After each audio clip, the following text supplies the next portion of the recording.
Selamat pagi semuanya. Kali ini kita akan belajar tentang makanan tradisional dari daerah Jawa Barat, Jawa Tengah, DKI Jakarta, dan Sumatera Utara.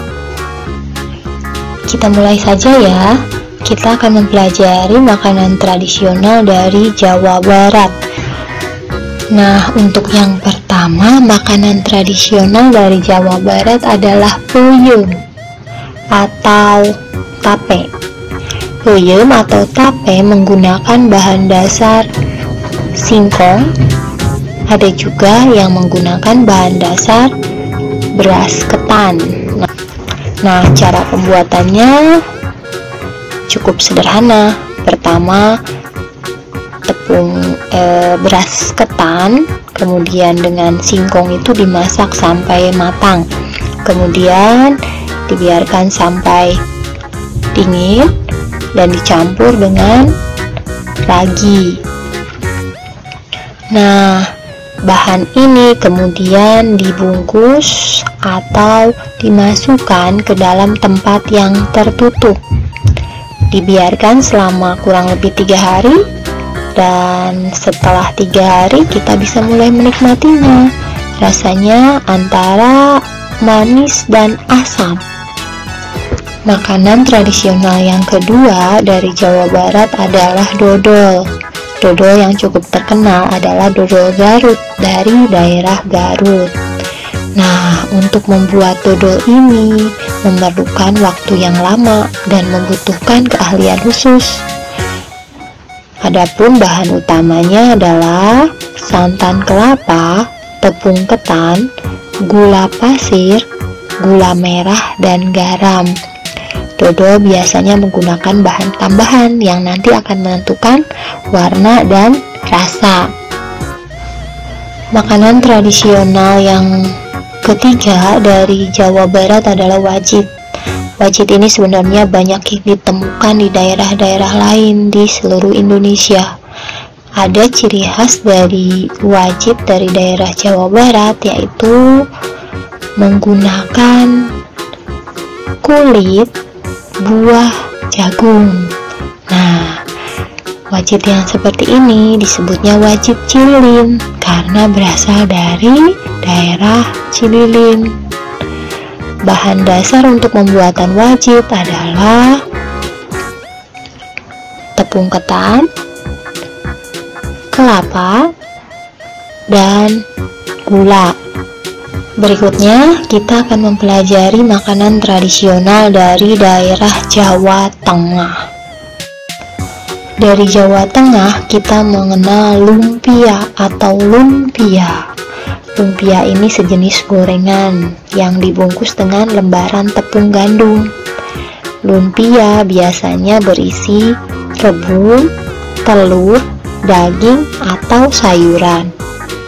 Makanan tradisional yang kedua dari Jawa Tengah adalah getuk. Getuk ini makanan tradisional yang terbuat dari bahan utamanya singkong atau ketela pohon. Getuk ini mudah ditemukan ya di daerah Jawa Tengah dan Jawa Timur. Cara pembuatannya pun sangat sederhana, yaitu singkong direbus atau dikukus sampai matang, kemudian dihancurkan dan dicampur dengan gula. Setelah itu dibentuk dan ditabur dengan kelapa parut. Rasanya enak tentunya. Makanan tradisional yang ketiga dari Jawa Tengah adalah wingko atau lebih dikenal dengan sebutan wingko babat.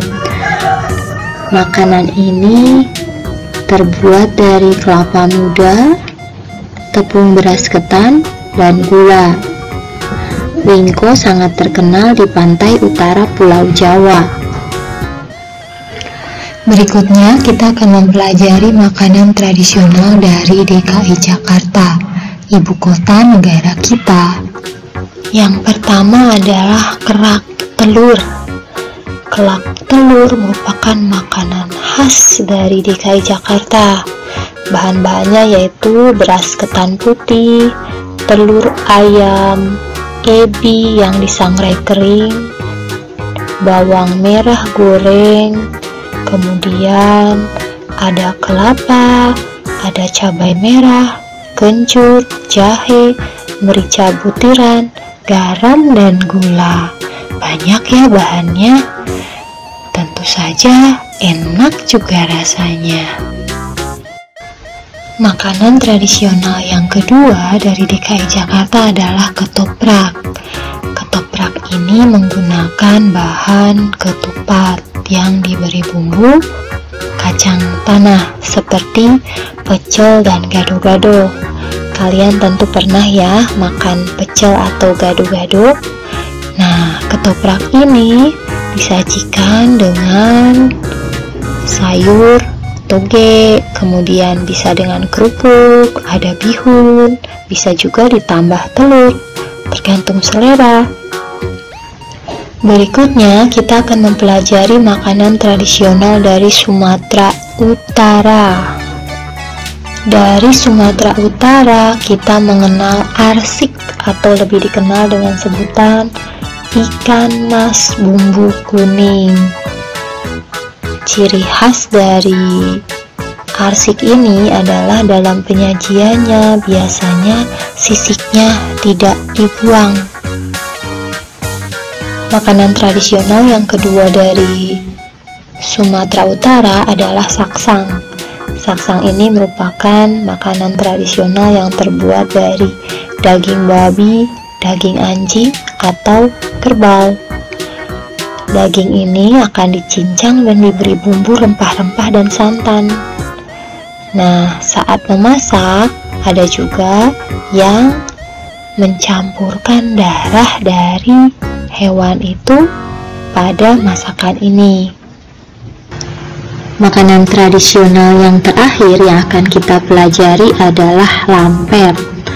Lampet ini merupakan jajanan tradisional khas Batak yang berasal dari Tapanuli. Kue ini biasanya dibentuk menyerupai limas dan dibungkus dengan daun pisang. Proses pembuatannya tidak begitu rumit. Dimulai dari tepung beras, kelapa parut yang tidak terlalu tua, dan dicampur. Sesudah itu dikukus. Setelah matang bisa kita nikmati.